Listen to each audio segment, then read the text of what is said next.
नारायणं नमस्कृत्य नरं चैव नरोत्तमं देवीं सरस्वतीं व्यासं ततो जयमुदीरयेत् मूकं करोति वाचालं पङ्गुं लङ्घयति गिरिं यत्कृपातमहं वन्दे परमानन्दमाधवं यत्कृपातमहं वन्दे परमानन्दमाधवं।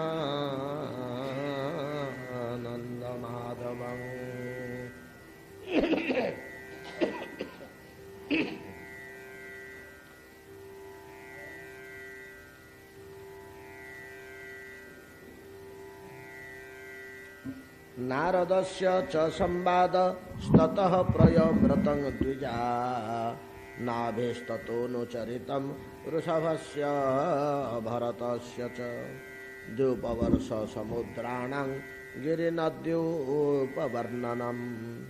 ज्योतिश्चक्रस्य संस्थानं पाताल नरकस्थिति दक्षजन्म प्रचेतुभ्य स्ततपुत्रेणां च सन्तति जतो देवासुरनरा स्तिर्जं नागखगादयः।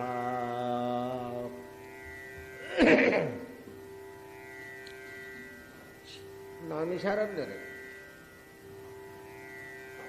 60,000 मुनि सहस्र समवत्सर जो यज्ञ कर्म आरंभ करथिले से यज्ञर उद्देश्य थिला कालर कठिन प्रभाव निजको रक्षा करिवा एक पवित्र आध्यात्मिक परिवेश सृष्टि करी भगवान श्री कृष्ण जो दिन मर्त्य परित्याग पूर्वक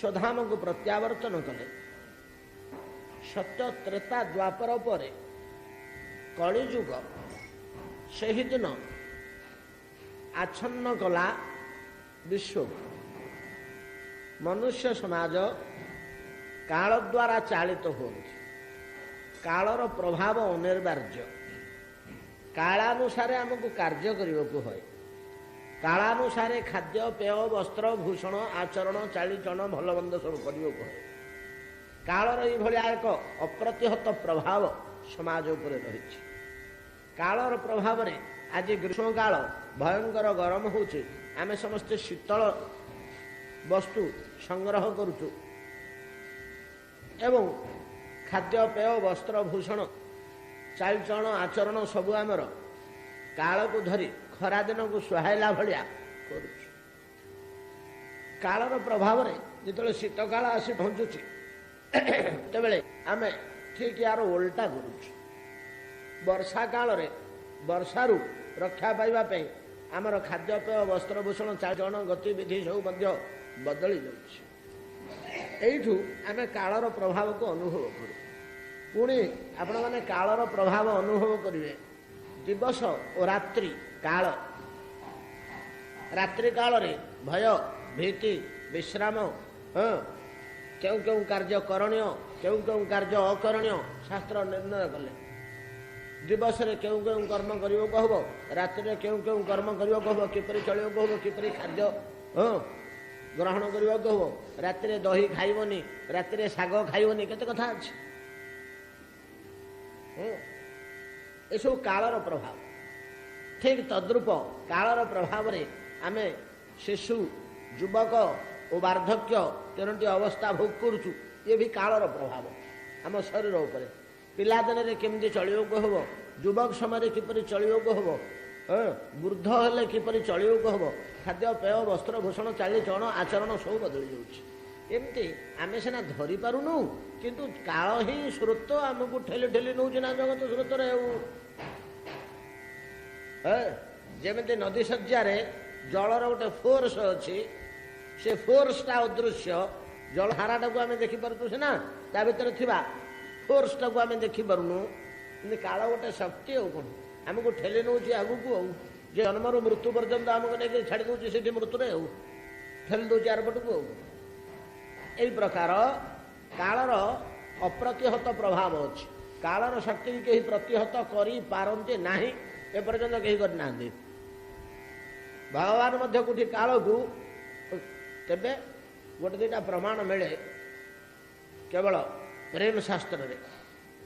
କାଳ ଭଗବାନଙ୍କର ଇଚ୍ଛାକୁ ନେଇ ସ୍ୱୟଂ କିଛି ସେବା କାର୍ଯ୍ୟ କରେ, କୋଉଠି ସଂକୁଚିତ ହୁଏ, କୋଉଠି ପ୍ରସାରିତ ହୁଏ। କୋଉଠି 2 ମିନିଟର ଭଳିଆ ବୋଧ ହେଉଥିବା ଗୋଟିଏ ରାତ୍ରି ଭଗବାନଙ୍କର ଯେଉଁ ରାସବିଳାସ, ଗୋଟିଏ ରାତ୍ରି ଏକ ବ୍ରହ୍ମନିଶି ବୋଲି କୁହାହେଉଛି, କେତେ ଲମ୍ବିଗଲା। କିନ୍ତୁ ସର୍ବସାଧାରଣ ସମାଜ ଅନୁଭବ କରୁଛନ୍ତି ସନ୍ଧ୍ୟାବେଳେ ତ ଆମେ ଖାଇଲୁ ପିଇଲୁ ଶୋଇଲୁ, ଆଉ ସକାଳୁ ତ ଉଠିଲୁ, ଆଉ ଏତିକି ଅନୁଭବ କରୁଛନ୍ତି। ତାର ଗୋଟେ ବ୍ରହ୍ମନିଶି ବିତି ଯାଇଛି। ଯାହା ହଉଛି କାଳ ବଡ଼ ବିଚିତ୍ର ଜିନିଷ। ସେଇ କାଳ ସତ୍ୟ ତ୍ରେତା ଯୁଗର ପରେ ଯେତେବେଳେ କଳିରେ ଆସି ପହଞ୍ଚେ, କାଳ ଧର୍ମାନୁସାରେ କଳିରେ ଧର୍ମ ସଂକୁଚିତ, ତପୋ ବିରହିତ, ମନୁଷ୍ୟମାନେ କୁପଥଗାମୀ ହେଇଯାନ୍ତି। କାଳର ପ୍ରେରଣାରେ ସମାଜ ଓ ପରିବେଶ ସବୁ ବଦଳିଯାଏ। ଅନେକ ଗୁଡ଼ିଏ ଜିନିଷ, ଭଲ ଭଲ ଜିନିଷ ଗୁଡ଼ାକ ଲୁପ୍ତ ହୋଇଯାଏ। ମନ୍ଦ ମନ୍ଦ ଜିନିଷ ଗୁଡ଼ିଏ ସମାଜର ମନୁଷ୍ୟର ଅକଲ୍ୟାଣକାରୀ କଥା ଗୁଡ଼ିଏ ମୁଣ୍ଡ ଟେକେ। ଲୋକେ ସିଆଡ଼କୁ ସ୍ପୃହା ପ୍ରକାଶ କରନ୍ତି, ରୁଚି ପ୍ରକାଶ କରନ୍ତି, ସେଇଥିରେ ଭାସି ଯାଆନ୍ତି।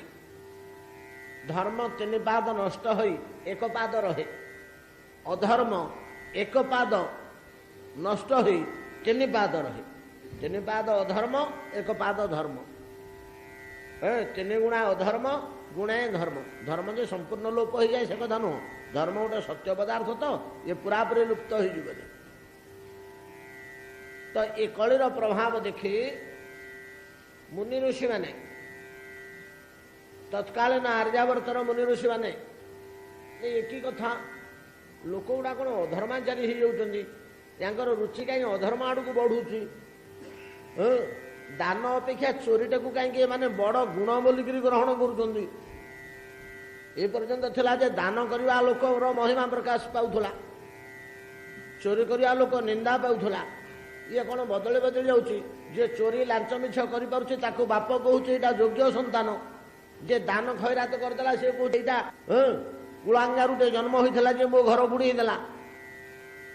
ଦାନ କରିବା ଲୋକ ନିନ୍ଦା ପାଉଛି, ଚୋରି କରିବା ଲୋକ ପ୍ରଶଂସା ପାଉଛି।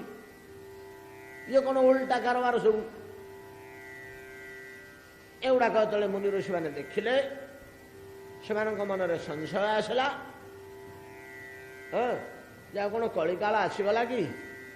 ଆରେ ଆମକୁ ତ ଆକ୍ରମଣ କରିବ, କାଳ ତ କାହାକୁ ଛାଡ଼ିବନି। ଆମେ ଯେ ମୁନି ଋଷି ଗୁଡ଼ାକ ଅରଣ୍ୟ ଭିତରେ ତପୁ ଭଜନ ଯୋଗ ଯଜ୍ଞ କରି ଜୀବନଯାପନ କରୁଛେ, ଆମ ଭିତରେ ମଧ୍ୟ ବିକ୍ରିୟା ପୁରେଇବ। କାଳ ତ ଅପ୍ରତିହତ ପ୍ରଭାବ କାହାକୁ ଛାଡ଼ିବନି। ଆମେ କାଳ ବିରୁଦ୍ଧରେ କିଛି କରିପାରିବାନି, ସେ ଆମକୁ ମଧ୍ୟ। ତେଣୁ ଆମେ ଏମିତି ଗୋଟିଏ କିଛି କରି ବସିବା ଯେମିତି ଆମର ଧର୍ମ ପ୍ରବୃତ୍ତିଟା ବଢ଼ିବ। ଇଏ ପ୍ରଚୁର ଥାଉ, କାଳ ଯେତିକି କ୍ଷୟ କରିବା ପୂର୍ବରୁ 1000 ବର୍ଷ ପାଇଁ ଗୋଟେ ଯଜ୍ଞ କରି ବସିଲେ ସଂକଳ୍ପ କରି। ସେଇଠି ଭାଗବତ କଥା ପଡ଼ିଛି। ସେଇଠି ସୁତ ଗୋସ୍ୱାମୀ ପହଞ୍ଚିଲେ, ପହଞ୍ଚିକରି ଭାଗବତ କଥା ଆରମ୍ଭ କଲେ। ଭାଗବତ ଶେଷ ହେଲେ, ଭାଗବତ ଶେଷ ହେଲା ପରେ ସୂତ୍ର ଗଣନା କରୁଛନ୍ତି। କ'ଣ କ'ଣ କହିଥିଲେ ମୂଳରୁ ଆଉ ଟିକେ ଏକଥା କହିଲେ, ଏକଥା କହିଲେ, ଏକଥା କହିଲେ, ଆପଣମାନେ ଏଇ କଥା ଶୁଣିଲେ, ଏ ଘଟଣା ଶୁଣିଲେ, ଏ ଘଟଣା ଶୁଣିଲେ, ସବୁ କହି କହି ଆଉଛନ୍ତି। ତା ଭିତରେ ଆସିଛି ଭରତ ଚରିତ୍ର। ଭରତ ଋଷଭ ଋଷିଙ୍କ ଜ୍ୟେଷ୍ଠ ପୁତ୍ର, ରାଜଶାସନ ପରିତ୍ୟାଗ ପୂର୍ବକ ଚତୁର୍ଥ କାଳରେ ପୁଲହାଶ୍ରମରେ ଘୋର ତପସ୍ୟା କରି ମୃଗ ଶାବକ ପାଳନ ପୂର୍ବକ ତାର ଆସକ୍ତିରେ ମୃଗଦେହ ଲାଭ କଲେ ପୁନର୍ଜନ୍ମରେ। କିନ୍ତୁ ଧର୍ମର ଓ ତପସ୍ୟାର ପ୍ରଭାବରେ, ଜ୍ଞାନର ପ୍ରଭାବରେ ପଶୁ ଦେହରେ ମଧ୍ୟ ମାନବ ତୁଲ୍ୟ ଦିବ୍ୟ ଜ୍ଞାନ ତାଙ୍କର ଥିଲା। ସେସବୁ ବୁଝିପାରୁଥିଲେ, ଜାଣିପାରୁଥିଲେ ମୁଁ କାହିଁକି ମୃଗ ହୋଇଗଲି ବୋଲି। ଗଣ୍ଡକୀର ଜଳ ମଧ୍ୟରେ ପ୍ରବେଶ କରି ଦେହ ତ୍ୟାଗ କଲେ, ବ୍ରାହ୍ମଣ ଘରେ ଜନ୍ମ ହେଲେ। ଏତେବେଳକୁ ତାଙ୍କର କର୍ମକ୍ଷୟ ହେଇଯାଇଛି ସବୁ ବୋଲି କାଲି ଆମେ ଆଲୋଚନା କରିଥିଲେ। ଆପଣମାନେ କିଛି କିଛି ବୁଝିପାରିଥିବେ ଅବଶ୍ୟ।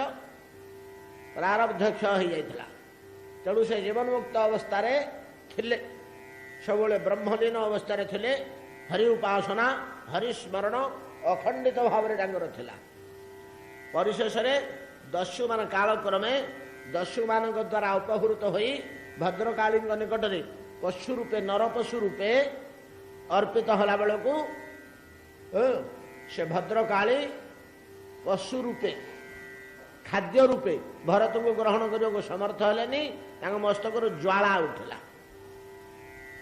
यू आम गोटे जिनिस शिक्षा कले जे हरिभजन करुवा लोक तंत्र मंत्र गुणी गारेड़ी किछि क्षति करिपारिब नाही। खाली तंत्र मंत्र गुणी गारेड़ी नुह केही किछि क्षति करिपारिबेनी केही किछि क्षति करिपारिबेनी। पुराण भितर आम अनेक गुड़िया जिनिस देखा पाइबा अनेक गुड़िया जिनिस देखा पाइबा महा शक्तिशाली घोर घोर संकट रे पड़िथिबा ईश्वर उपासक हरिस्मरण करुथिबा लोक मानकु भगवान को ऊपर जार विश्वास अछि भगवान नाम रूप गुण महिमा लीला रे जे मनोनिवेश करिछि तार केही किछि क्षति करि पारु नाहंती तार केही किछि क्षति करि पारु नाहंती। भरत को भद्रकाली यदि थोईदेले से दस्यु मान निपात कर पकेले इभलिया गोटे लोक को भगवान गोटे भक्त को मोर पशु रूप आणिक मत देच निपात कर पकेले भद्रकाली स्वयं। हरिभक्तिर हरिभजनर हरिस्मरणर मूल्य देखु। दुर्वासा कथा चिंता कले तो आम सब आलोचना कर अम्बरीश ऋषि परिसरा हरिभजन करुले जड़े ब्राह्मण दुर्वासा भाया लोक सी दुर्वासा जे केते शक्तिशाली कही हेनी केते शक्तिशाली केते प्रकार आक्रमण कले परिशेष निजे सीना हैरान हेले अम्बरीश किछि क्षति है किछि क्षति है का बल भगवान रक्षा कर सबुठारु बड़ प्रमाण होला पांडव मानू जी संकट पड़ीला आउ क्या पड़ो को विपद से न आसला ये प्रश्नटी आमे केते थर आलोचना करचे गोटे कथा आमे केते थर आलोचना करचे बहुत दिन पर आज स्मरण को आसी भीष्म सरसज्जार शयन कर भीष्म सरसज्जार शयन कर युधिष्ठिर तो आसिक किसी प्रश्न पचारि थे सबुतक वेदर सार भीष्म सरसज्जार शोई शोई कही जार नाम महाभारतर शांति पर्व बा द्वितीय वेद महाभारतर शांति पर्व कहले सरीगला कथा विपुल ज्ञानर भंडार ये शांति पर्वटी सरसज्जार शोई भीष्म कहते ना युधिष्ठिर पचारुंट भीष्म कहते सब सरला परे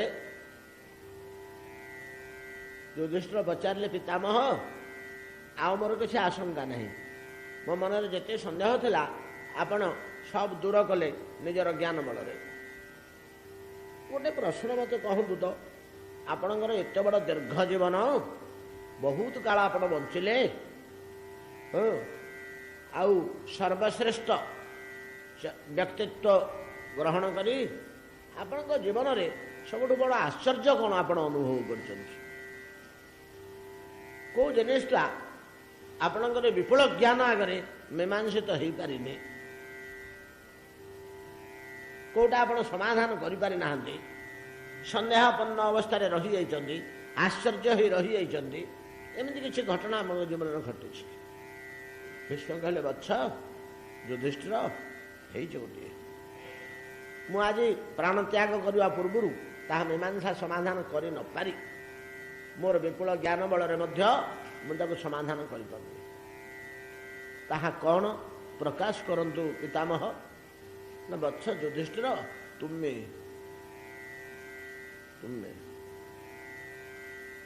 ତୁମେ ହିଁ ମୋର ଆଶ୍ଚର୍ଯ୍ୟ।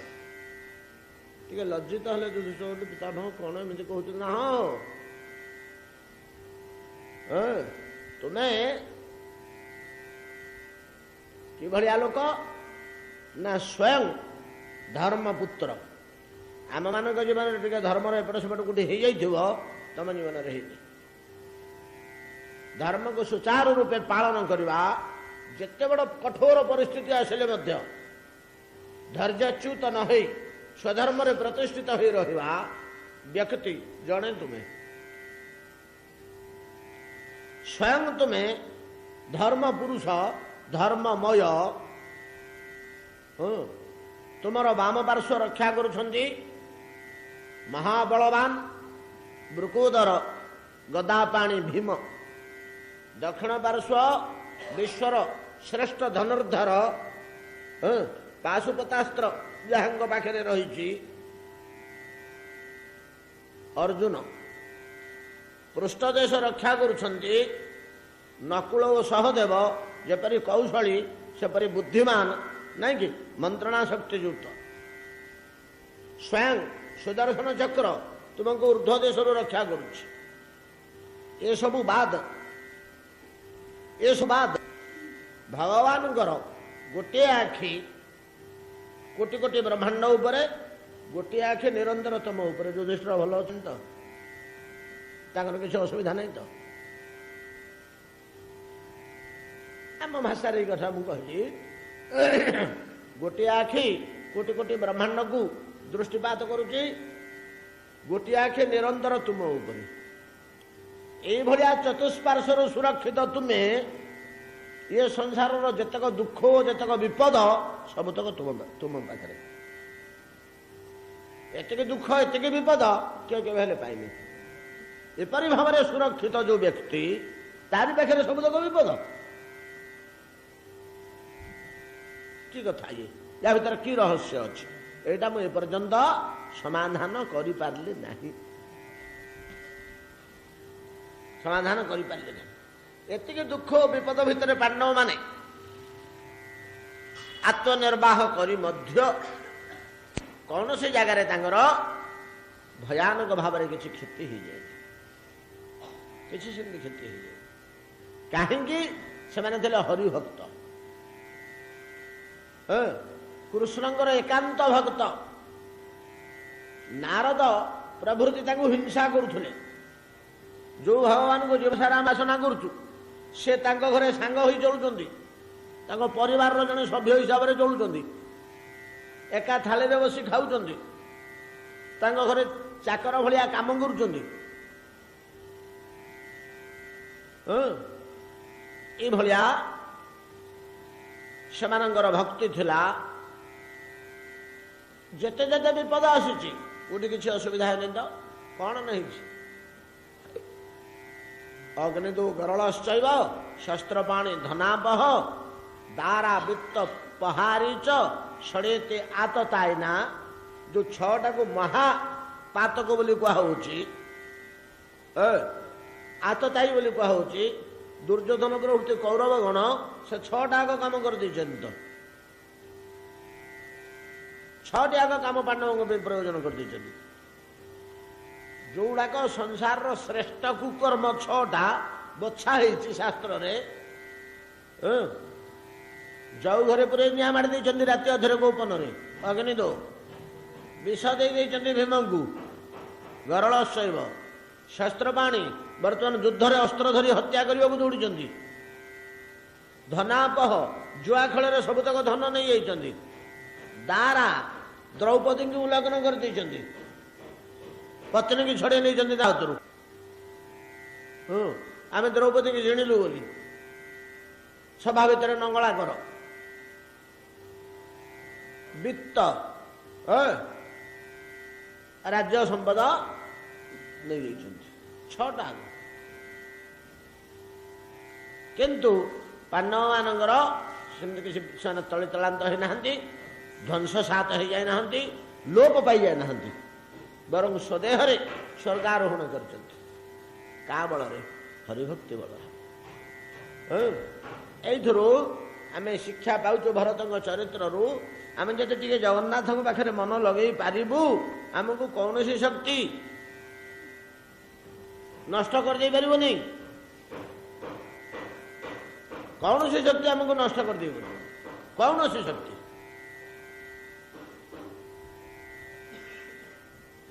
भरत गोगोष्ठ काल यापन करी रहुगणकर सेविका बाहक से द्वारा नियुक्त हो नहीं कि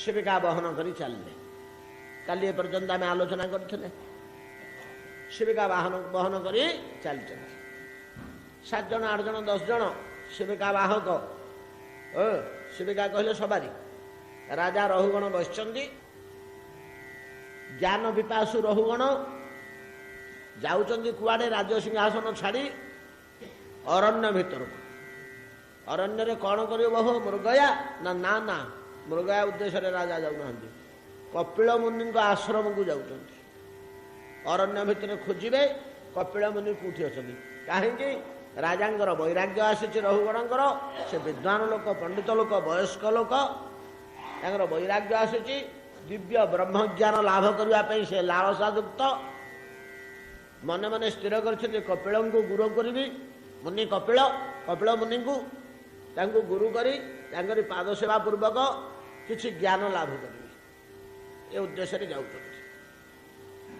गोटे शिविका बाहक बहुवा सवारी बहुवा लोकटे बेमार पड़ा से जो सरदार से खोजु खोजु देखला गोगोष्ठ भरत राजा राजा लोक तो प्रजा मान संपूर्ण अधिकार अच्छी जहाँ जहाँ आदेश देकर नहीं पारे चल ए भरत टी मोटा मोटा दुस्तुले लंबा चौड़ा दुस्तुले सुस्थ सबल दुस्तुले तो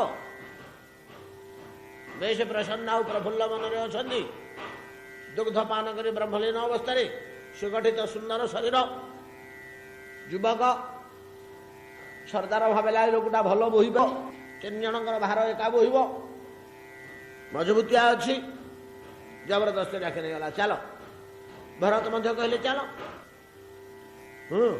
शिविका बोही पारू ना नहीं शिविकार भरत को लगे 5-7 जन बाहकों सह भरत मध्य बहुचंती किंतु परिस्थिति कौन है ना पथरे गति कला बेले कीट पतंग पिपिलिका पिंपुड़ी जंदा प्रभृति जो गता गति करुँचे काले उपरे पाद पड़ी चापी या प्रति गोटे लक्ष्य अच्छी ताहंगर शुणुच पिला माने चलला बेले पाद तले पिंपुड़ी की जंदाटे मध्य मरीजब बोली काले सतर्क होकर पाद पकाउले सतर्क ही पाद पकाउले मुनि ऋषि मैंने आम गोटे पोकटे कि जंतुटे कि देखले चुछाटे बाड़े दौचे पथरटे फिंगी दौचे उपरक केड़े क्षति करते जीवजंतु पाद पड़ो बोली बाम दक्षिण कर पाद को पकाउछन्ति भरत देह हलुची बाम दक्षिण हो शिविकाटा हलुची राजा शरीर हलुची राजा तो बुढ़ा है शिशु काल शिविकार मारू बसी आई सवार बसी आई बर्तमान जो हलचल होची शिविकाटा दोहलुची अड़ुआ लगुच कृष्ण गलापर से ऊपर पार्टी कले अरे आज हलौच कहीं ये पर्यंत तो हली नाला यही खेलुची ठीक चल एम कौन शिविका कौच बसी होनी दोहलुची देह मुंड पड़गला भाया लगुच राजा तो खूब सतर्क होकर मैंने चलिए भयर कि सेमती हलुची के समय राजा टी विरोध कौन तुम शुभुनि कौन हो कौन घटना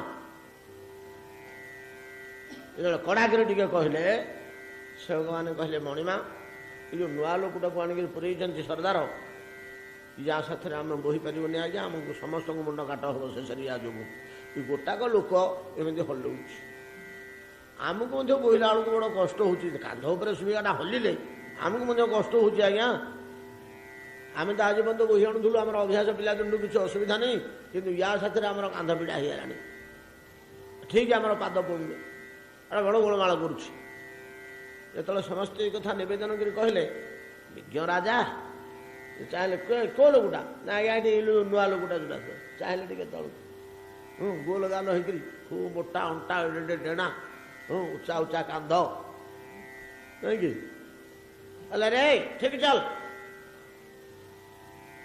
ଠିକ ଚାଲ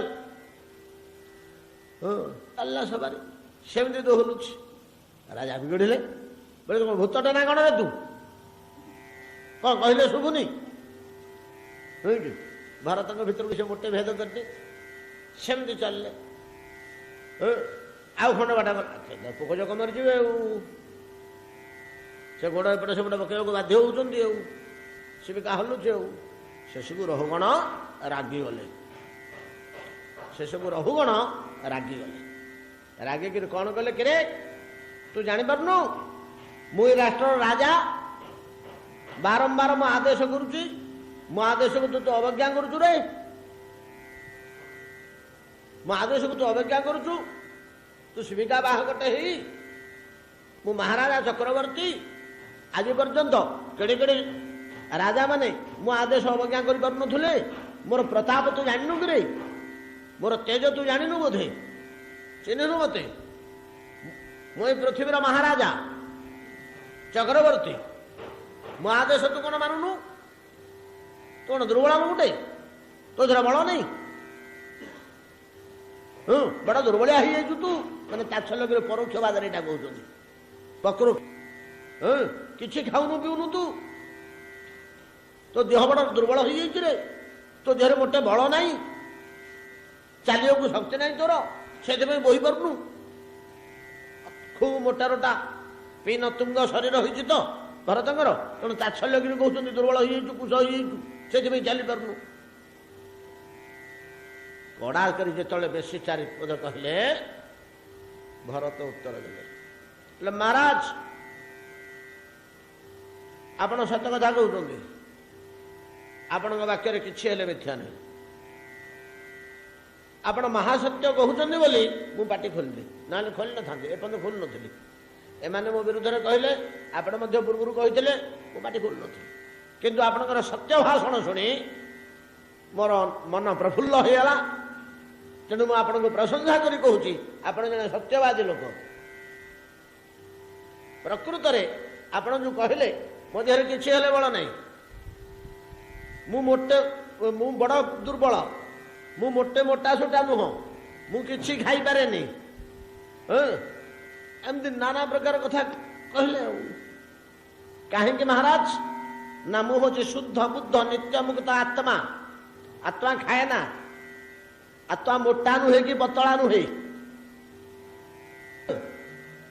ଆତ୍ମା ଶ୍ରମବୋଧ କରେ ନା କି ଶ୍ରମ କରେ ନା ଆତ୍ମା କୌଣସି କ୍ରିୟା କରେ ନା ହେ ମହାରାଜ ଆଉ ଗୋଟିଏ ସତ୍ୟ ମଧ୍ୟ ଆପଣ କହିଛନ୍ତି କିନ୍ତୁ ମୋର ଟିକେ ସନ୍ଦେହ ରହୁଛି ଯେଉଁ ଆପଣ କହିଲେ ଆପଣ ରାଜା ମୁଁ ସେବକ ଏଇଟା ଟିକେ ମୋତେ ଅଡୁଆ ଲାଗୁଛି ଏଇ କ୍ଷେତ୍ରରେ ମହାରାଜ ଆପଣ ଅବିଜ୍ଞ ହୋଇ ବିଜ୍ଞ ଭଳିଆ କହୁଛନ୍ତି ଯେମିତି ଅର୍ଜୁନଙ୍କୁ କହିଲେ ଭଗବାନ ଗୀତାର ଆରମ୍ଭରେ ନାନୁଶୋଚନ୍ତି ପଣ୍ଡିତା ଅସତ୍ୟାନ ଅନୁଶୋଚ ପ୍ରଜ୍ଞାବାଦାଂଶ ଭାଷସେ ବଡ଼ ପଣ୍ଡିତ ଭଳିଆ କଥା କହୁଛ କିନ୍ତୁ ଆପଣ ସ୍ୱୟଂ ଏଠି କହିଛନ୍ତି ଭରତ ଆପଣ ଅପଣ୍ଡିତ ହେଇ ପଣ୍ଡିତ ଭଳିଆ କଥା କହୁଛନ୍ତି ମହାରାଜ ମୁଁ ଆପଣଙ୍କୁ ବହନ କରୁଛି କହିଲେ କିଏ କାହାକୁ ବହନ କରୁଛି ଆପଣ ବସିଛନ୍ତି ଆପଣଙ୍କୁ ପ୍ରକୃତିରେ କିଏ ବହନ କରୁଛି ଆପଣଙ୍କ ଆସନ ଯେଉଁ ଆସନ ଉପରେ ବସିଛନ୍ତି ଆସନକୁ କିଏ ବହନ କରୁଛି ଶିବିକା ଶିବିକାକୁ କିଏ ବହନ କରୁଛି ଦଣ୍ଡ ଦଣ୍ଡକୁ କିଏ ବହନ କରୁଛି ମୋର ସ୍କନ୍ଧ ସ୍କନ୍ଧକୁ କିଏ ବହନ କରୁଛି ମୋର କଟି ନାଇଁ କି ନିତମ୍ବ ତାକୁ କିଏ ବହନ କରୁଛି ମୋର ପାଦ ପାଦକୁ କିଏ ବହନ କରୁଛି ପୃଥ୍ୱୀ ପୃଥ୍ୱୀ ବହନ କରୁଛି ଅନନ୍ତ ଅନନ୍ତଙ୍କ ମୁଣ୍ଡରେ ଧୁଆ ହେଇଛି ନାଇଁ କି ଅନନ୍ତ ଅନନ୍ତକୁ କିଏ ବହନ କରୁଛି କୁର୍ମ କୁର୍ମକୁ କିଏ ବହନ କରୁଛି କାରଣ ସାଗରରେ ସେ ଭାସୁଛି କାରଣ ସାଗର ନୁହେଁ କି କାରଣ ସାଗରକୁ କିଏ ବହନ କରୁଛି କଳ୍ପନା କରନ୍ତୁ ତ ମହାରାଜ ଜଣେ ଲୋକ ଏସବୁ ଗୁଡାକ ଧରିଛି ଏଟା କେହି କାହାକୁ ଧରିନାହାନ୍ତି ଜଣେ ଲୋକ ହିଁ ସବୁଗୁଡ଼ାକୁ ଧରୁଛି। ସମସ୍ତେ ଆମେ ଜଣଙ୍କ ଉପରେ ଆଶ୍ରୟ କରିଅଛେ। ମୁଁ ଯାହା ଲକ୍ଷ୍ୟ କରୁଛି ଦେଖୁଛି କେହି କାହାକୁ ବହନ କରୁନାହାନ୍ତି। ଆପଣ ନିଜକୁ ମହାରାଜ କହୁଛନ୍ତି, ମତେ ସେବକ କହୁଛନ୍ତି ନାଇଁ ତ। ଯଦି ଆପଣ ଆପଣଙ୍କ ଦେହ ଭିତରୁ ବାହାରିକରି ପଦାରେ ଛିଡ଼ା ହେବେ, ମୁଁ ମୋ ଦେହରୁ ବାହାରିକରି ପଦାରେ ଛିଡ଼ା ହେବି, ସେବକ ଆଉ ସେବ୍ୟ ଭେଦ ଅନୁଭବ ହବ ତ? ସେବକ ସେବ୍ୟ ଭେଦ ଅନୁଭବ ହବ ତ? ମହାରାଜ ଆପଣ କଣ ଦେହ? ମହାରାଜ କହିଲେ କଣ ହାଡ଼ ମାଂସ ଚମଦି ଖଣ୍ଡ? ନା ତା ଭିତରେ କିଛି ବ୍ୟକ୍ତିତ୍ୱ ଅଛି?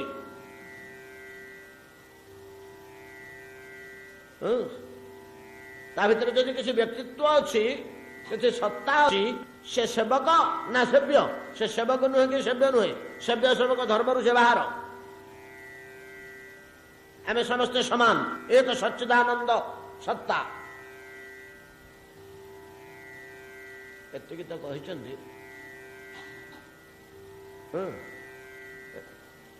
ଆଉ ରାଜା ତଳେ ଛିଡ଼ା ହେଇପାରିଲେ, ସିଧା ତଳକୁ ଡେଇଁଲେ। ରାଜା ତ ବହୁ ଯୁଦ୍ଧ ବହୁ ଘୋଟକ ହସ୍ତି ଉପରେ ତାଙ୍କର ଯୁଦ୍ଧ କରିବା ଅଭ୍ୟାସ ଅଛି।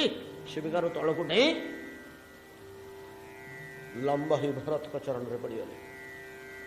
ରାଜା ବୁଝି ପକେଇଲେ ଯେ ଏଇଟା ଗୋଟେ ଆତ୍ମଜ୍ଞାନୀ ଲୋକ, ଇଏ ଆତ୍ମ ଉପରେ କଥା କହୁଛି, ବ୍ରହ୍ମ ଉପରେ କହୁଛି।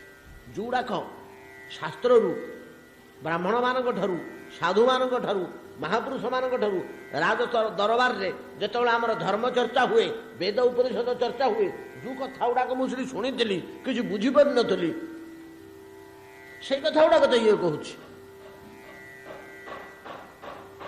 ଆରେ ଏଇଟା ଗୋଟେ କିଏ? ସେ ବୁଢ଼, ଏଗୁଡ଼ା ତ ବୁଢ଼ ବେଶରେ ରହନ୍ତି ବ୍ରହ୍ମଜ୍ଞ ପୁରୁଷ ଗୁଡ଼ାକ। ଏଠୁ କିଏ ବ୍ରହ୍ମଜ୍ଞାନୀ ଆତ୍ମଜ୍ଞାନୀ ପୁରୁଷଟେରି କେଡ଼େ କଥା କଲି, ୟା କାନ୍ଧରେ ମୁଁ ଚଳିଲି। ତଳକୁ ଲମ୍ଫ ଦେଇ ଲମ୍ବ ହୋଇ ପାଦ ତଳେ ପଡ଼ିଲେ ଭରତଙ୍କର। ସେଠି ପଚାରିଛନ୍ତି, ଆପଣ କିଏ? ଗୂଢ଼ ଚରସି ବିଭ୍ରତିଞ୍ଚ ସୂତ୍ରମ୍। ସୂତ୍ର କହିଲେ ପଇତା, ପଇତାଟେ ପକେଇକିରି ଗୂଢ଼ଂ ଚରସି, ନିଗୁଢ଼ ଭାବରେ ରହିଛନ୍ତି।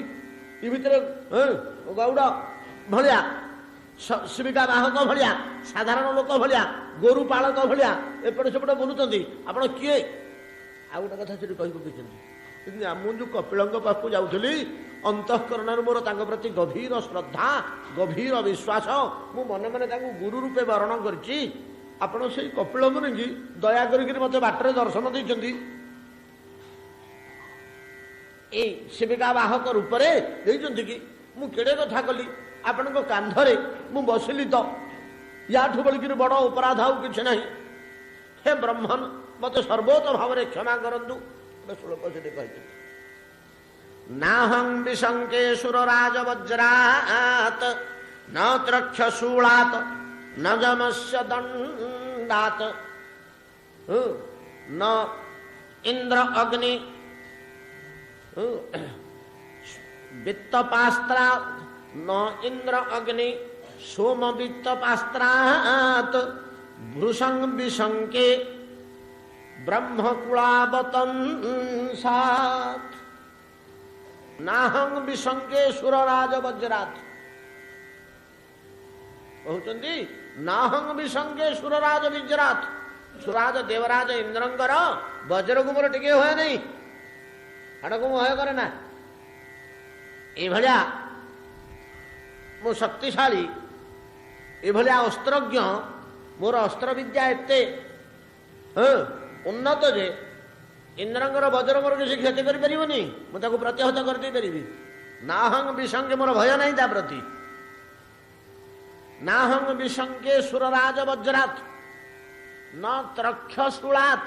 ତ୍ରକ୍ଷ ତିନି ଆଖି, ତ୍ରି ଅକ୍ଷ, ଭଗବାନ ଶଙ୍କର।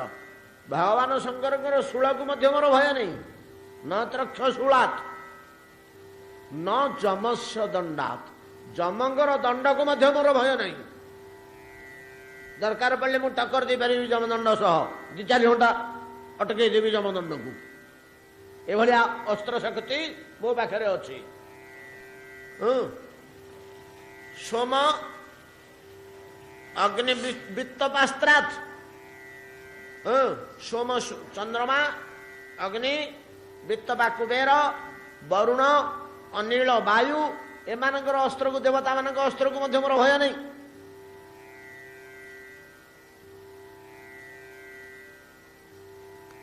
किंतु भृशंग विसंगे भृशंग प्रचुर अतिरिक्त भय मोर कहा को ना ब्राह्मण वाक्य को, ब्राह्मण अपराध को। साधु संत हरिभगत जोगी मुनि ब्राह्मण ब्रह्मज्ञ एमान मोर प्राण भय कहीं ना एमान वाक्य टिके एपट सेपट होने भगवान मध्य भोग करने को बाध्य होती। काले एमान पाखे भूल हो कि अपराध हो बोली मोर बड़ भय। भरसंग विसंगे ब्रह्मकुलो वतंसात ए साधु सन्थ ब्राह्मण वैष्णव ये मानू मोर बड़ भय।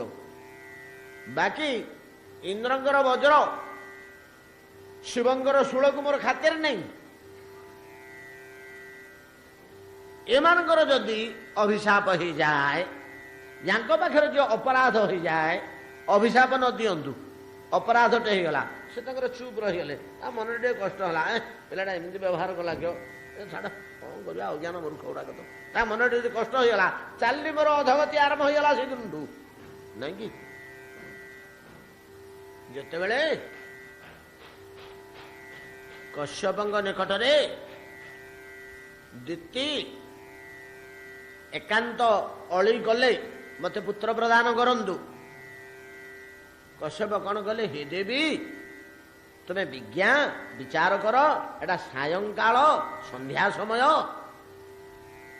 ए समयटारे पुत्र दान करवा उचित नुहे बा भल हबनी।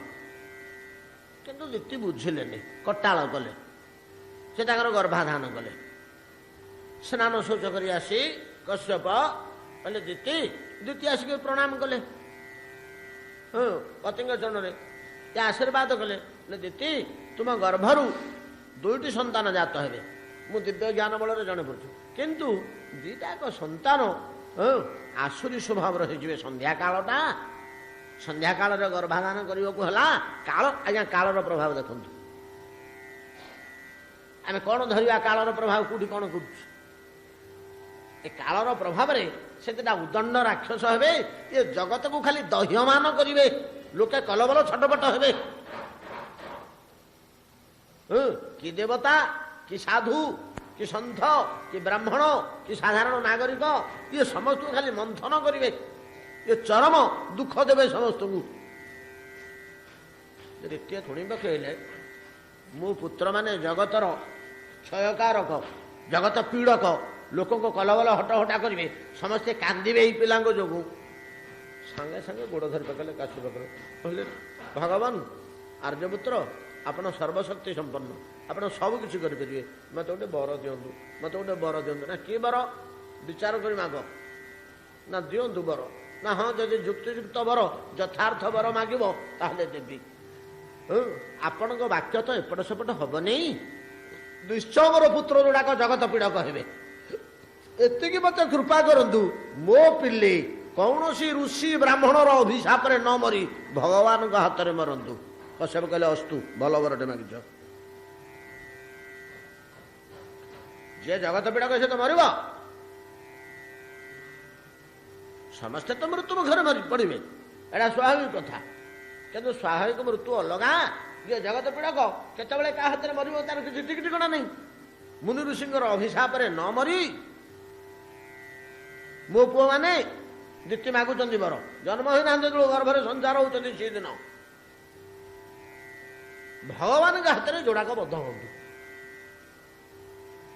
दीप्ति जाना लोक बोले सीना एटा प्रथम मागे नहीं गले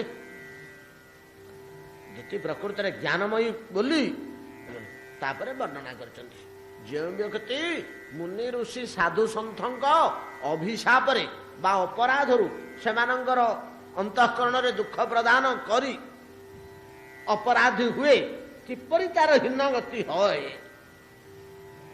ଆମମାନଙ୍କ ପାଇଁ ନରକ, ସାଧୁ ସନ୍ଥଙ୍କ ଚରଣର ଅପରାଧ କରିଥିବା ଲୋକକୁ ନରକ ନାହିଁ, ସେ ସାଇଡରେ ତାର ଅଲଗା ରାସ୍ତା ଅଛି, ତଳକୁ ପଳେଇବ ଆହୁରି।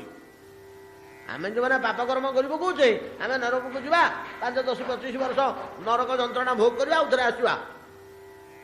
ଯଦିଓ ମହାଦୁଃଖମୟ ନରକ, କିନ୍ତୁ ନରକ ମଧ୍ୟ ସେମାନଙ୍କୁ ଛୁଇଁବନି। ତୁ ସିଆଡ଼େ ଯା, ମୋ ପାଖକୁ ଆନା, ମୁଁ ଅପବିତ୍ର ହେବି। ତୋର ସ୍ପର୍ଶରେ ରେ ଅପରାଧୀ, ଯେ ସାଧୁ ଅପରାଧୀ,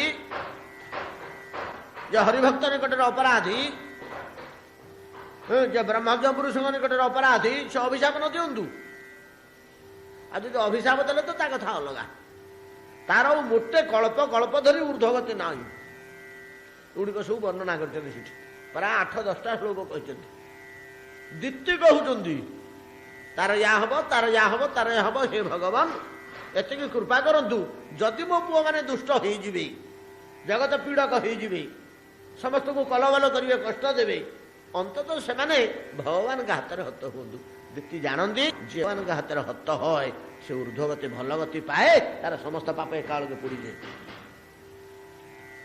ଭଗବାନଙ୍କ ହାତରେ ଯେ ହତ ହଏ, ପ୍ରାଣଦାନ କରେ, ଭଗବାନ ଯାହାକୁ ବଦ୍ଧ କରନ୍ତି ତାକୁ ଉଦ୍ଧାର ବୋଲି କୁହାଯାଏ।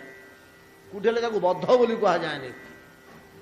ପୂତନା ଉଦ୍ଧାର, ଶକଟାସୁର ଉଦ୍ଧାର, ତୃଣାବର୍ତ୍ତ ଉଦ୍ଧାର, ଏମିତି ନା, ଆଉ ବଦ୍ଧ ବୋଲି କୁହାଯାଏନି। ବଦ୍ଧ ନୁହଁ, ସେ ଉଦ୍ଧାର ହେଲା। ରାବଣ ପରା ଲେଖିଦେଲା କାନ୍ଥରେ, କାଳେ ଭୁଲିଯିବି, ମରିବି ତ ମରିବି, ପ୍ରଭୁଙ୍କ ହାତରେ ମରିବି, ଭଗବାନଙ୍କ ହାତରେ ମରିବି। ଭଗବାନଙ୍କ ହାତରେ ଯେବେ ମରିବି, ମୁଁ ତ ଗୋଟେ ପାପ କଲିଣି, ଏ ପାପର ତ ସୀମା ନାହିଁ, ଏ ସବୁତକ ପୋଡ଼ିବ, ମୁଁ ମଧ୍ୟ ବୈକୁଣ୍ଠକୁ ଯିବି, ଯାହାହେଲେ ତ ଗୋଟେ ଉଚ୍ଚଗତି ପାଇଯିବି ବୋଲି କାନ୍ଥରେ ଲେଖିଦେଲା। ମରିବି ତ ମରିବି, ଭଗବାନଙ୍କ ହାତରେ ମରିବି। ଯେତେବେଳେ ଶୂର୍ପଣଖା ଆସି କହିଲା, ଭାଇ ଏମିତି ମୋ ନାକ କାନ କାଟିଦେଲେ, ଏମିତି ଅବସ୍ଥା ହେଲେ, ନା କି ରୋଷେଇ ତୋ ନାକ କାନ କାଟିଦେଲା, କି ଭଳିଆ ଲୋକ, ନା ଏମିତିକା ଲୋକ, ଏମିତିକା ଲୋକ, ଏମିତିକା ଲୋକ, ଏମିତିକା ଲୋକ, ସବୁ ବର୍ଣ୍ଣନା କରି କହିଲା। ସେଇଠି ରାବଣ ବିଚାର କରୁଛି, ଆହା କଣ ପ୍ରଭୁ ଅବତୀର୍ଣ୍ଣ ହେଇଗଲେଣି କି, ପ୍ରଭୁ ଅବତୀର୍ଣ୍ଣ ହେଇଗଲେଣି କି, ମୋର ଉଦ୍ଧାରର ସମୟ ଆସି ପହଞ୍ଚିଗଲାଣି କି, ନିଜେ ମନରେ ଚିନ୍ତା କରୁଛି। ବିଂଶ ପାଣି ଭଣେ ହେବ ଏ ଜାନକୀ, ବିଶ୍ୱ ପ୍ରପଞ୍ଚରେ ଏଡ଼େ ସୁସଞ୍ଚରେ ସୁଷମା ଆନେ କି। ଯେତେବେଳେ ଜାନକୀଙ୍କ ସୌନ୍ଦର୍ଯ୍ୟଟା ସେ ଶୁଣି ପକାଇଲା, କହିଲା ଏ ଜାନକୀ ହେଇଥିବ, ତାହେଲେ କଣ ଭଗବାନ ବିଷ୍ଣୁ ପଳେଇ ଆସିଲେଣି ତ, ସାକ୍ଷାତ ଲକ୍ଷ୍ମୀ। ଆଉ କଣ ଭଗବାନ ବିଷ୍ଣୁ ଆସିଗଲେଣି କି, ଯେ ତାଙ୍କର ପତି ରୂପରେ ଅରଣ୍ୟରେ ବୁଲୁଥିଲେ ବୋଲି କହୁଛି ଶୂର୍ପଣଖା, ସେ ନିଶ୍ଚୟ ବିଷ୍ଣୁ ହେଇଥିବେ। ଏ ଶୂର୍ପଣଖା, ତାଙ୍କ ନିକଟରେ ଯେ 2ଟି ପୁରୁଷ ବୁଲୁଥିଲେ, ସେ ଦେଖିବାକୁ କେମିତି, ତାଙ୍କ ତେଜ କେମିତି, ତାଙ୍କର ବାଣ କେମିତି, ତଥାପି ପରୀକ୍ଷା କରିବାକୁ ଚାହିଁଲା। ଯେତେବେଳେ ମାରିଚ ପାଖକୁ ଗଲା, ମାରିଚ ସ୍ପଷ୍ଟ ଭାବରେ କହିଦେଲା, ବିଷ୍ଣୁ ହେଲେ ହେବ, କଣ ସେ ପଦଟା ମୋର ମନେ ପଡୁନି, ଉପେନ୍ଦ୍ର ଭଞ୍ଜ ଲେଖିଛନ୍ତି ବୈଦେଶିକ ବିଳାସରେ ବଡ଼ ସୁନ୍ଦର ଭାବରେ, ମୂଳ ରାମାୟଣର ଅନୁବାଦ କରିକିରି। ତ ମାରିଚ କହୁଛି ଯେ ବିଷ୍ଣୁ ଛଡା ଆଉ ଏମିତି କାହାର ଶକ୍ତି ହବନି। ରାବଣ ତ ତାକୁ ସାଙ୍ଗରେ ନେଇକିରି ଯିବ, ତେଣୁ କହିଲା ବିଷ୍ଣୁ ହେଲେ ତୁ କାହିଁ ଡରୁଛୁ, ହେଇଥାଉ ବିଷ୍ଣୁ, ଦେଖୁନୁ ବାଜି ବିଷ୍ଣୁ ଚକ୍ର ମୋ ହୃଦେ ପଦକ ପରାଏ ଶୋଇଛି, ବିଷ୍ଣୁ ଚକ୍ର ବାଜିକିରି ମୋର ତ କିଛି କ୍ଷତି ହେଇନି, ତୁ ବିଷ୍ଣୁ ହେଲେ କାହିଁ ଡରୁଛୁ, ଚାଲ ମୋ ସାଥିରେ। ମାରିଚ ମଧ୍ୟ ସେଠି ବିଚାର କରିଛି, ବୋଲେ ନାଇଁ ରାବଣ, ଦାତ୍ୟୁହ ପରା ହୋଇ, ମାନେ ତୁ ବଂଶ ବୁଢା ନା ବୋଲି ତାହୁକ ଯେମିତି ତା ବଂଶକୁ ଡାକି ଆଣିକିରି ସବୁକୁ ବନ୍ଧନରେ ପକାଏ, ସେମିତି ତୁ ଯାଇକିରି ସୀତାଙ୍କୁ ଅପହରଣ କରିକିରି ଆଣିକିରି ତୋର ବଂଶ ଲୋପ କରନା। ରାବଣ କହିଲା, ଆରେ ତୁ ମତେ କଣ ଉପଦେଶ ଦଉଛୁ, ତୋ ମୁଣ୍ଡ ହାଣିବେ ଏଇଠି। ସେଇଠି ମାରିଚ ଚିନ୍ତା କରୁଛି, କହୁଛି ମୁଁ ନିଜେ ଦେଖିଛି ରାମ ହାତରେ ଯେତେ ଅସୁର ଆମ ଦଳରୁ ବଦ୍ଧ ହେଲେ, ମୁଁ ସିନା ଆସିକିରି ଆରେ ଉଡ଼ିକିରି ପଡ଼ିଛି, ସମୁଦ୍ର କୂଳରେ ଲୁଚିକିରି ଅଛି, ସବୁ ଗୁଡ଼ାକ ଊର୍ଦ୍ଧ୍ୱଗତି ଚତୁର୍ଭୁଜ ମୂର୍ତ୍ତି ହେଇକିରି ଯାଉଥାନ୍ତି, ଆଉ ଏଇଟା ହାତରେ କାହିଁକି ମରିବି, ପାପିଟା ହାତରେ, ଅସୁରଟା ହାତରେ, ରାବଣ ହାତରେ, ଏ ତ ମୁଣ୍ଡ କାଟିବାକୁ ବାହାରିଲାଣି। ଭଗବାନଙ୍କ ହାତରେ ହେଲେ ମୃଗ ହେଇକିରି ତାଙ୍କ ବାଣ ବାଜିକିରି ଯଦି ମରିବି, ବୋଲି ତ ବୈକୁଣ୍ଠକୁ ଯିବି, କହିଲେ ଚାଲ ଚାଲ ଯା ବୋଲି ମାରିଚ ବାହାରେ। ଏତେ ଗୁଡେ କଥା ବିଚାର ହଉଛି, କଥା ପ୍ରସଙ୍ଗରେ ଏତିକି ଗୁଡ଼ିଏ କଥା ଆସୁଛି। ତେବେ ଦେଖନ୍ତୁ ଭଗବାନଙ୍କ ହାତରେ ବଦ୍ଧ ହେବା ପାଇଁ ତା ମୂଲ୍ୟଟା ଜାଣନ୍ତି ବୋଲି ଦ୍ୱିତୀୟ ଏତକ ନିଜ ପୁତ୍ରଙ୍କ ପାଇଁ ହିରଣ୍ୟାକ୍ଷ ହିରଣ୍ୟକଶ୍ୟପ ପାଇଁ ବ୍ୟବସ୍ଥା କରିଦେଲେ। କଶ୍ୟପ କହିଲେ ଅସ୍ତୁ, ଦ୍ୱିତୀୟ ନିଶ୍ଚିନ୍ତ ହେଇଗଲେ। କଶ୍ୟପଙ୍କ ବାକ୍ୟ ଏପଟ ସେପଟ ହବନି। ଏଟା ସେଇଭଳିଆ ସିଦ୍ଧ ପୁରୁଷ, ସାଧୁ ପୁରୁଷ, ତାଙ୍କ ଜୀବନରେ ସେମାନଙ୍କ ଧର୍ମାଚରଣ ଏପଟ ସେପଟ ହଉନି, ବାକ୍ୟ କାହିଁ ଏପଟ ସେପଟ ହବ? ଅସ୍ତୁ ବୋଲି କହିଦେଲେ କଶ୍ୟପ। ରହୁଗଣ ସେଇ କଥାଟି କହୁଛନ୍ତି ଭରତଙ୍କ ଆଗରେ ଯେ ଭଗବାନ ସୁର ରାଜବଜ୍ରାତ ନ ତ୍ରକ୍ଷ ଶୂଳାତ ନ ଯମସ୍ୟ ଦଣ୍ଡାତ ସୋମା ନୀଳବିତ୍ତ ପାସ୍ତ୍ରାତ ଭୃସଙ୍ଗ ବିସଙ୍ଗେ ବ୍ରହ୍ମକୁଳୁବତ। ବ୍ରାହ୍ମଣ ବୈଷ୍ଣବ ସାଧୁ ସନ୍ଥକୁ ମୁଁ ଯେତିକି ଭୟ କରେ, ଯେତିକି ଭୟ କରେ, ଏ ଦେବତା ଫେବତା ଗୁଡାକ ପାଇଁ ମୋର ଖାତିର ନାହିଁ। ଆପଣ ଜଣେ ସେଇଭଳିଆ ସିଦ୍ଧ ପୁରୁଷ, ନିଗୂଢ ତେଜ, ଆପଣ ନିଜକୁ ବହୁତ ଲୁକାୟିତ ରଖି ଜଣେ ପରମ ବ୍ରହ୍ମଜ୍ଞ ପୁରୁଷ, ଏମିତି ସାଧାରଣ ଜଡ଼ ମୂର୍ଖ ପାଗଳ ଭଳିଆ ନିଜକୁ ବାହାରେ ଦେଖେଇ ନିଜର ପରିଚୟକୁ ଗୋପନ ରଖି ବୁଲୁଛନ୍ତି। ଜାଣିପାରିଲେନି ମୁଁ ଆପଣଙ୍କ କାନ୍ଧରେ ଶିବିକାରେ ଚଢ଼ିଲି, ମୋତେ ସର୍ବୋତ ଭାବରେ କ୍ଷମା କରନ୍ତୁ। ଆପଣ ସାଧାରଣ ବ୍ୟକ୍ତି ନୁହନ୍ତି, ଜଣେ ପରମ ପୁରୁଷ, ପରମ ଜ୍ଞାନମୟ ବ୍ୟକ୍ତି। ତ ଭରତ କହିଲେ ରହୁଗଣ, ତୁମର ଏଇ ବାକ୍ୟରୁ ମୁଁ ବୁଝିପାରୁଛି ତୁମେ ଜ୍ଞାନ ଲାଭ କରିବା ନିମନ୍ତେ ଯୋଗ୍ୟ ବ୍ୟକ୍ତି, ତୁମେ ଜ୍ଞାନ ଗ୍ରହଣ କରିବାକୁ ସମର୍ଥ, ତୁମର ଆଗ୍ରହ ଅଛି, ଶ୍ରଦ୍ଧା ଅଛି, ତୁମର ଆଗ୍ରହ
ବୁଝିଲା ବୋଲି ତ ଲମ୍ଫ ଦେଇକରି ଶିବିକାରୁ ମୋ ପାଦ ତଳେ ପଡ଼ିଛି।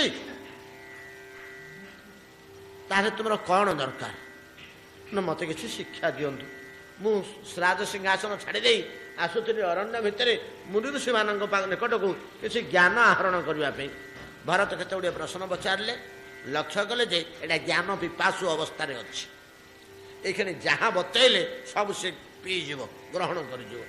ଏଇଟା ଯୋଗ୍ୟ ପାତ୍ର, ଗୋଟେ ଯୋଗ୍ୟ ଦେଖି ଜ୍ଞାନୀ ବ୍ୟକ୍ତି ଜ୍ଞାନ ପ୍ରଦାନ କରିବାକୁ ମଧ୍ୟ ବ୍ୟାକୁଳ ହୁଅନ୍ତି। ଜ୍ଞାନ ପ୍ରଦାନ କରିବାକୁ ବ୍ୟାକୁଳ ହୁଅନ୍ତି। ଗୋଟେ ଯଦି ଯୋଗ୍ୟ ପାତ୍ର ଦେଖିଲେ, ଉପଯୁକ୍ତ ଶିଷ୍ୟଟିଏ ଦେଖିଲେ, ଭରତ ଖୁସି ହେଇଗଲେ। ଗୋଟେ କାମ କର, ଏମାନଙ୍କୁ ସବୁ ଫେରେଇ ଦିଅ, ଏମାନେ ରାଜ୍ୟକୁ ପଳାନ୍ତୁ, ତମେ ମୋ ସାଥିରେ ଆସ, ଏ ଗଛ ମୂଳେ ବସିବା। ଏ ନଦୀ କୂଳରେ ତୁମର ବ୍ରହ୍ମ ସାକ୍ଷାତକାର ମୁଁ କରେଇବି। କ'ଣ କହୁଛ ନା? ହଁ ଆଜ୍ଞା, ମୁଁ ସେଇଥିପାଇଁ ଆସିଛି। ଏ ସମସ୍ତଙ୍କୁ ଫେରେଇ ଦେଲେ। ରହୁଗଣ ରାଜା ଭରତ କେତେ କେତେ କଥା କହିଛୁ। ଯାହା ସବୁ କହିଛନ୍ତି ତା ଦେହରୁ ଅଳ୍ପ କିଞ୍ଚିତ ଆମେ ଆଲୋଚନା କରିବା, ବିପୁଳ ଆଲୋଚନା ଦରକାର ନାହିଁ। ଖାଲି ଟିକେ ଛୁଇଁ ଦେଇ ଆସନ୍ତାକାଲି ଭରତ ଚରିତ୍ର ଶେଷ କରି ପରବର୍ତ୍ତୀ କଥା ଦେଖିବା। ଏତିକିରେ ଆଜି ଭାଗବତ ବିଶ୍ରାମ କରନ୍ତୁ, ସମୟ ହେଲାଣି।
ଜୀବନ୍ୟାସ କରିବା ନିମନ୍ତେ ସେ ହିଁ ପରମାତ୍ମା, ସେ ହିଁ ଜୀବତତ୍ଵ, ଜୀବନ ତତ୍ଵ, ଜୀବତତ୍ଵ ନୁହଁ, ଜୀବନ ତତ୍ଵ, ପ୍ରାଣ ତତ୍ଵ, ସେ ହିଁ ଚେତନ ପଦାର୍ଥ। ସେ ନ ପଶିଲେ ଚେତନା ସୃଷ୍ଟି ହବନି। ଏ ବ୍ରହ୍ମାଣ୍ଡ ଭିତରେ ସିଏ ପଶନ୍ତି। ପ୍ରଭୁ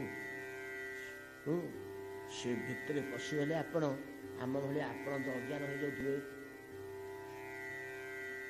ଏ ବ୍ରହ୍ମାଣ୍ଡ ଭିତରେ ପଶିଗଲେ ଆମେ ଯେମିତି ବ୍ରହ୍ମାଣ୍ଡ ଭିତରେ ପଶି ଯାଇକରି ଅଜ୍ଞାନ ହେଇଯାଇଛୁ। ଭଗବାନଙ୍କୁ ଜାଣୁନୁ କି, ସୃଷ୍ଟି ରହସ୍ୟ ଜାଣୁନୁ କି, ମୁଁ କିଏ ବୋଲି ଜାଣୁନୁ, ଆମେ ସମସ୍ତେ ଅଜ୍ଞାନ ହେଇଯାଉଛୁ। ଆପଣ କାହିଁ ଭିତରେ ପଶିଲେ? ଏ ବ୍ରହ୍ମାଣ୍ଡର ଗୋଟେ ନିୟମ ଅଛି, ୟା ଭିତରେ ଯିଏ ପ୍ରବେଶ କରିବ ଏ ମାୟା ତାର ଜ୍ଞାନ ଲୋପ କରିକି ଅଜ୍ଞାନ ଆବରଣରେ ପଡ଼ିଯିବ। ଆପଣ ବଡ଼ ଜ୍ଞାନୀ ଲୋକ, ଆପଣ କାହିଁ ଭିତରେ ପଶିଲେ? ନା ନାଇଁ ରେ, ତୁ ପଶିଲେ ସିନା ଅଜ୍ଞାନ ହଉଛୁ, ମୁଁ ପଶିଲେ ମୋ ଜ୍ଞାନ ମୋଟେ ଆବୃତ ହଉନି। ମୋ ଜ୍ଞାନ ମାୟା ଆବୃତ କରିବାକୁ ସମର୍ଥ ନୁହେଁ, ତୋ ଜ୍ଞାନ ଆବୃତ କରିବାକୁ ସମର୍ଥ ହଉଛି। କାହିଁକି ନା ତୁ ଛୋଟିଆଟେ, ଏଡ଼ିଟିଏ, ତୁ ଏଡ଼ିକିଟିଏ। ଗୋଟେ ଖାଲରେ ପୋଷେ ପାଣି ଅଛି, ନାଇଁକି? ଗୋଟେ ଖାଲଟିଏ ଅଛି, ସେ ଖାଲରେ ଏତିକି ହବ ପାଣି ଅଛି, ଅଧ ଗିଲାସ ହବ ପାଣି ଅଛି। ତାକୁ 10 ହାତ ଛାଡ଼ିକିରି ସମୁଦ୍ର ଅଛି। ସମୁଦ୍ର ହେଉଛି ଗୋଟେ ଖାଲରେ ପାଣି, ସମୁଦ୍ର ଗୋଟେ ଖାଲ, ତା ଦେହରେ ପାଣି ଅଛି। ସମୁଦ୍ର କୋଉଠୁ 10-15 ହାତ ଛାଡ଼ିକିରି ଗୋଟେ ଖାଲଟି ଅଛି, ସେଥିରେ ପୋଷେ ହବ ପାଣି ଅଛି।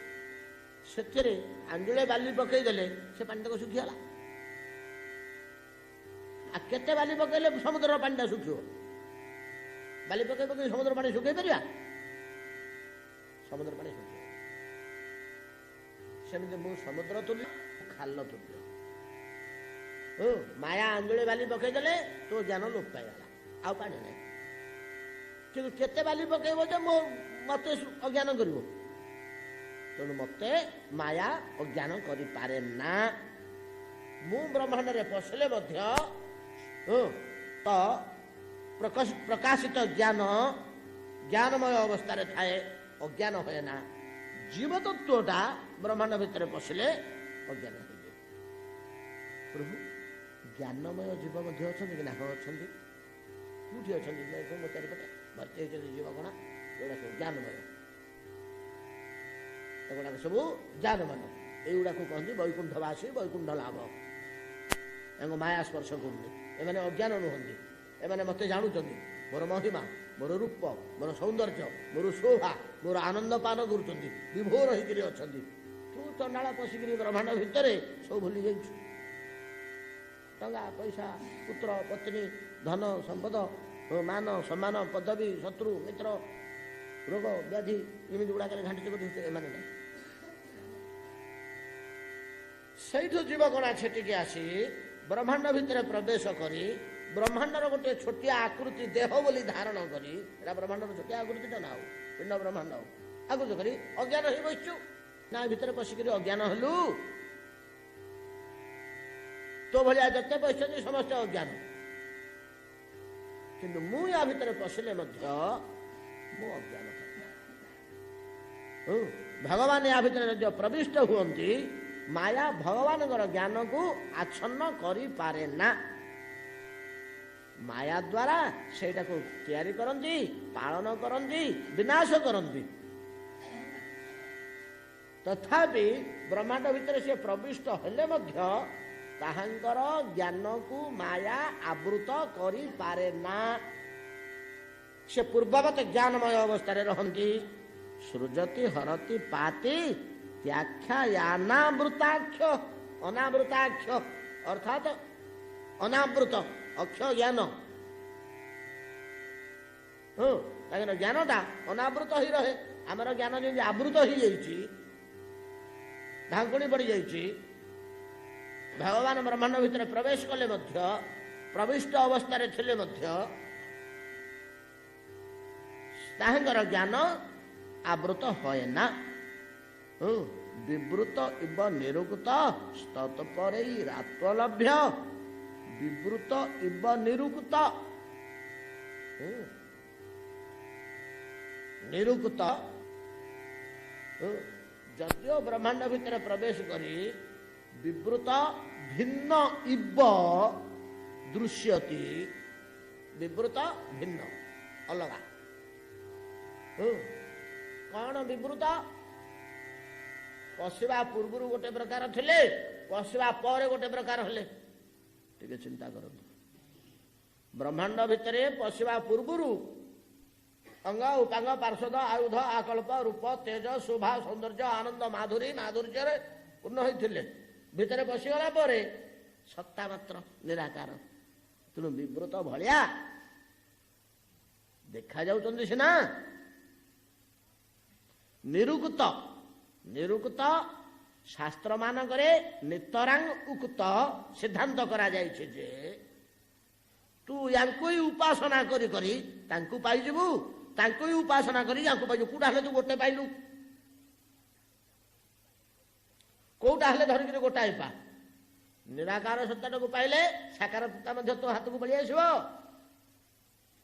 ସାକାର ସତ୍ତା ପାଇଲେ ନିରାକାର ସତ୍ତା ମଧ୍ୟ ପାଇଯିବ। ଏଇଟା ଶାସ୍ତ୍ରରେ ଲେଖା ହେଇଛି। ନିରୁକ୍ତ ସେ କେମିତି ମିଳିବା ଆଜ୍ଞା? ନା ଆତ୍ମଲଭ୍ୟ। ଆତ୍ମଲଭ୍ୟ ନିଜ ଭିତରେ ଥିବା ଆତ୍ମା ସମ୍ବନ୍ଧରେ ଯଦି କିଛି ଜ୍ଞାନ ଜାତ ହୁଏ, ନିରୁକ୍ତ ଇବ ବିବୃତ ଇବ ନିରୁକ୍ତ ତତ୍ପରେଇ ଆତ୍ମଲଭ୍ୟ। ଯୋଉମାନେ ତତ୍ପର, କେମିତି ପାଇବି, କେମିତି ଭଗବାନଙ୍କୁ ପାଇବି, କେମିତି ଭଗବାନଙ୍କୁ ପାଇବି, ତତ୍ପର। ଯେମିତି ଘରଟିଏ ତିଆରି କରିବା ପାଇଁ ଆମେ ତତ୍ପର ହୋଇ ପଡୁଛେ, ବନ୍ଧୁ ଘରକୁ ଯିବା ପାଇଁ ଆମେ ତତ୍ପର ହୋଇ ପଡୁଛେ, ଝିଅଟିର ବିବାହ କାର୍ଯ୍ୟ ପୂର୍ଣ୍ଣାଙ୍ଗ କରିବା ପାଇଁ ତତ୍ପର ହୋଇ ପଡୁଛେ, ସେତେବେଳେ ସବୁ କାମ ବନ୍ଦ କରି ଦିଆଯାଉଛି। ନାଇଁ ଘରଟା ତିଆରି କଲା ପରେ ଆଉ ଯାହା ହେଲେ କରିବା। से आड़े जा से बिजनेस बढ़ेगा कि ना अमुक करवा कि समुक करवा सब काम बंद ना जब झीर बह कार्य आसिक पहुँचीगला घर तैयारी से व्यवसाय बाणिज्य आड़े जा तीर्थ करने जाए सब वर्ष बंद सब बंद करदेवी से कम लगी पड़ुचे देखो तत्पर कहते सब कम बंद करदे धरिया को लगी पड़ो ताले से लोक पाइब अन्य सब बंद करदे ना मिलबनी ना ईश्वर को पाइबा सहज संभव हेनी आप देखु निराकार तत्व संबंधी पद गुड़ाक किपर दुर्बुद्ध क्लष्ट सहजरे दाबी होनी तापरे साकार श्लोकटी जदि आम अर्थ कर बसवा से सहजरे बुझी एति हूँ प्रभेद द्विजरु सभ शेष ब्रह्म जो स्वयं स्वमहिम परिपूर्ण मायया च स्वयै तत् सृजति हरति पाति त्याख्यानामृताख्यो विवृत इव निरुक्त तत्परैरात्मलभ्य श्रीकृष्ण कृष्ण सख वृष्ण स्वभाव निधृक राजन्य वंश दहनान अपवर्ग वीर्य गोविंद गोप वनिता ब्रजभृत्य गीत तीर्थ श्रव श्रवण मंगल पाहि भृत्यान साकार रूपर श्लोकटे देइचंदी पर ताको आलोचना करवा जटिल श्लोकर आज खाली अनुवाद कहि देइची ताको आउ टिके मध्य विश्लेषण करवा गंठी गुड़ाक थरे दिथर फिटिले तापरे बुझी हम ना हठात तार रहस्य सहजरे भेद करी बुझी हेनी